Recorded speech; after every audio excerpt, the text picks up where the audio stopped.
जय श्रीकृष्ण। राधे राधे बंधुरा। आजकेर काहिनी अनेकई ज्ञानवर्धक और मोटिवेशनल होते चलेছে। बंधुरा आज के आमी आपनादेर बोलते चलेছি नारी जातिर जे मासिक धर्म हय ता कोन सापेर कारणे हय। हाँ बंधुरा, एक सापेर कारणे मासिक धर्मेर पीड़ा नारी जातिके सह्य करते हय। बंधुरा भिडियो सम्पूर्ण देखार अनुरोध रइल जाते এই ভিডিওর সম্পূর্ণ জ্ঞান আপনি উপলব্ধি করতে পারেন। नारी जाति পেয়েছে কেমন সাজা যা নারী জাতি আজও ভুগছে।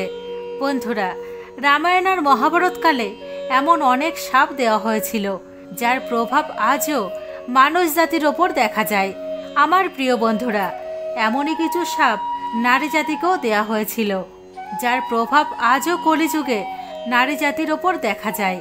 বন্ধুরা আজকে আমি আপনাদের বলতে চলেছি এই সমস্ত শাপের মধ্যে नारी जातिर पावा सबथेके असहनीय और पीड़ादायक सापेर कथा। किन्तु तार आगे हे मा लक्ष्मी आज के तोमार এই महत्वपूर्ण भिडियो जे देखछे तादेर सकलेर घरे तुमी धन सम्पत्तिते भरे रेखो मा, तादेर घरे जेन कखनो धनेर कमी ना हय। बंधुरा आपनाराও एकबार मनेर भक्तिपूर्ण श्रद्धार संगे कमेंटे अवश्यई लिखुन जय मा लक्ष्मी। चलुन बंधुरा एखन भिडियो शुरू करा जाक। बंधुरा प्रति मासे नारीदेर जे मासिक धर्म हय ता बड़ई पीड़ादायक। एरই साथे नारी जाति द्वितीय शापও पाय जे नारीर पेटे कखनोई कोनो कथा लुकानो थाकबे ना, ताते सेई कथा যতই गोपनीय হোক ना केन नारीर पेटे कोनो कथाई हजम हय ना। नारी जाति आज नयतो काल, काल नयतो परशु एक ना एकदिन सेई कथा अन्यके बोले देবেই। আর সে বুঝতেও পারে না যে সে কখন সেই কথা অন্য কাউকে বলে দিয়েছে। কথায় কথায় স্ত্রীরা সেই কথা অন্যকে বলে ফেলে যা তার কখনোই অন্যকে বলা উচিত ছিল না। বন্ধুরা প্রথমে আমরা এই কথাই জানব যে নারী জাতির পেটে কেন কোনো কথা পচাতে পারে না। বন্ধুরা এই শাপ মহাভারতকালে যুধিষ্ঠির সমস্ত নারী জাতিকে দিয়েছিল। এই শাপ কিছুটাই এমন ছিল যখন অর্জুন মহাভারতের যুদ্ধে অঙ্গরাজ কর্ণের বধ করে তখন মাতা কুন্তি কর্ণের মৃত্যুতে অত্যন্ত দুঃখী হয়ে যান আর 5 পুত্র মানে 5 পাণ্ডবকে বলেন কর্ণ তোমাদের শত্রু নয় বরং কর্ণ তোমাদের বড় ভাই ছিল। এরই সাথে কুন্তি 5 পাণ্ডবকে কর্ণের জন্মের কথাও শোনান, কিভাবে মাতা কুন্তি কর্ণকে জন্ম দিয়েছিলেন।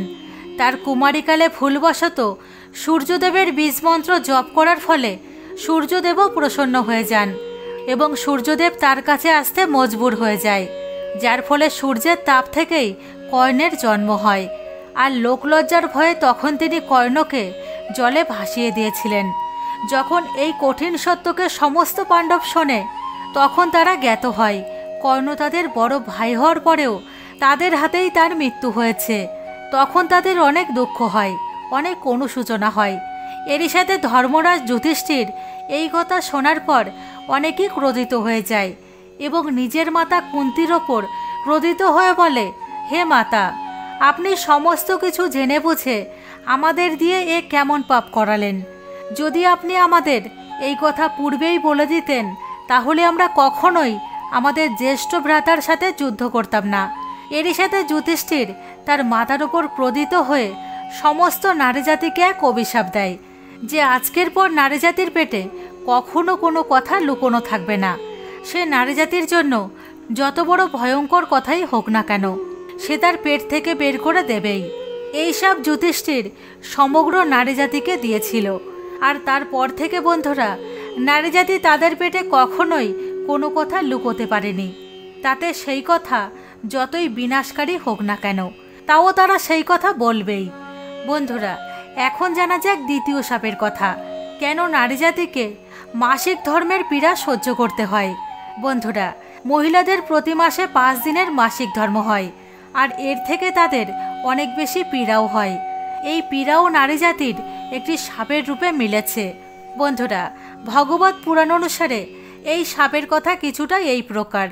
একদিন দেবতাদের গুরু বৃহস্পতি দেবরাজ ইন্দ্রের ওপর ক্রোধিত হয়ে যান আর এর ফায়দা উঠিয়ে অসুরেরা স্বর্গ আক্রমণ করে আর এই ভয়ে ইন্দ্রদেবতাকে স্বর্গ ছেড়ে পালাতে হয়। তখন এই সমস্যার সমাধান করার জন্য ব্রহ্মাজি দেবরাজ ইন্দ্রকে বলেন তোমার অবশ্যই এক ব্রহ্মজ্ঞানের সেবা করা উচিত। যাতে তুমি তোমার স্বর্গ ফেরত পাও। ভগবান ব্রহ্মার কথা মতন ইন্দ্রদেব ব্রহ্মজ্ঞানের সেবা করছিল, কিন্তু দেবরাজ ইন্দ্র এর থেকে অজ্ঞাত ছিলেন যে তিনি যে ব্রহ্মজ্ঞানের সেবা করছেন তার মাতা একজন অসুর। সেই ব্রহ্মজ্ঞানীর মাতার মনে সব সময় অসুরদের জন্য দয়া হতো আর দেবতাদের জন্য ঘৃণা হতো। বন্ধুরা, দেবতাদের যে সকল পূজা সামগ্রী ছিল তা অসুরদের সমর্পিত হচ্ছিল, সেই সমস্ত কিছু অসুরদের কাছে চলে যাচ্ছিল। আর দেবরাজ ইন্দ্রের যখন এই কথার জ্ঞাত হয় তখন তিনি অনেক বেশি ক্রোধিত হন আর ক্রোধের ফলে সেই ব্রহ্মজ্ঞানীর হত্যা করেন যার তিনি সেবা করছিলেন। বন্ধুরা, দেবরাজ ইন্দ্রের এই কাজের জন্য তার উপর ব্রহ্ম হত্যার পাপ লেগে যায়, যে এক অসুরের রূপে দেবরাজ ইন্দ্রের পেছনে পড়েছিল। আর এই পাপের থেকে বাঁচার জন্য দেবরাজ ইন্দ্র নিজেকে একটি ফুলের মধ্যে লুকিয়ে রাখেন এবং 1,00,000 বছর পর্যন্ত শ্রীহরি বিষ্ণুর তপস্যা করেন। দেবরাজ ইন্দ্রের তপস্যায় প্রসন্ন হয়ে শ্রীহরি বিষ্ণু দেবরাজ ইন্দ্রকে সেই অসুরদের হাত থেকে বাঁচান এবং তিনি দেবরাজ ইন্দ্রকে এই পাপ থেকে মুক্তি পাওয়ার জন্য 4টি উপায়ও বলেন। তিনি বলেন, হে ইন্দ্রদেব, তোমার এই পাপ থেকে মুক্তি পাওয়ার জন্য তোমার এই পাপকে তোমাকে 4টি ভাগে ভাগ করতে হবে, যেখানে গাছ, জল, পৃথিবী আর স্ত্রী থাকবে, এবং এই 4 জনকে তোমার পাপ 4 ভাগে ভাগ করে দিতে হবে, মানে 4 জনের মধ্যে বিতরণ করতে হবে, তবেই তুমি পাপের থেকে মুক্তি পাবে। দেবরাজ ইন্দ্র তখন এই 4 জনকেই নিজের কাছে ডাকেন এবং সমস্ত ঘটনার বর্ণনা করেন। ঘটনার বর্ণনা শুনে 4 জনই রাজি হয়ে যায় এবং তারা 4 জনেই তাদের নিজেদের জন্য একটি একটি বরদানের প্রার্থনা করেন। তখন দেবরাজ ইন্দ্র গাছকে বরদান দেয় যে গাছ নিজেকে যে কোনো পরিস্থিতিতে জীবিত রাখতে পারবে। জলকে বরদান দিয়ে বলেন যে সে যে কোনো বস্তুকে সম্পূর্ণরূপে শুদ্ধ করতে পারবে। পৃথিবীকে বরদান দিয়ে বলেন পৃথিবীর মধ্যে যত বড়ই গর্ত করা হোক না কেন সেই গর্ত নিজের থেকেই ভরে যাবে, মানে পৃথিবীতে যত বড়ই ক্ষত হোক না কেন পৃথিবীটা নিজের থেকেই ভরাট করতে সক্ষম হবে। আর অন্তে নারী জাতির মাসিক ধর্মের পীড়ার বরদান মেলে।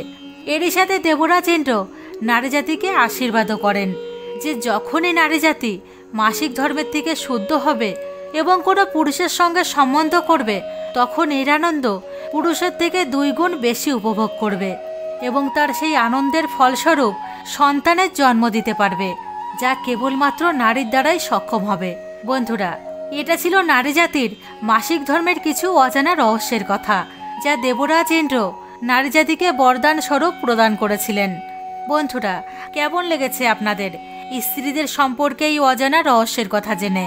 আশা করব আজকের ভিডিও আপনাদের ভালো লেগেছে এবং এর আগে এই ভিডিও সম্পর্কে আপনারা কোথাও দেখেননি বা শোনেননি, এবং যদি আপনারা এই সম্পর্কিত ভিডিও আগেও দেখে থাকেন সেটাও কমেন্ট বক্সে জানাবেন।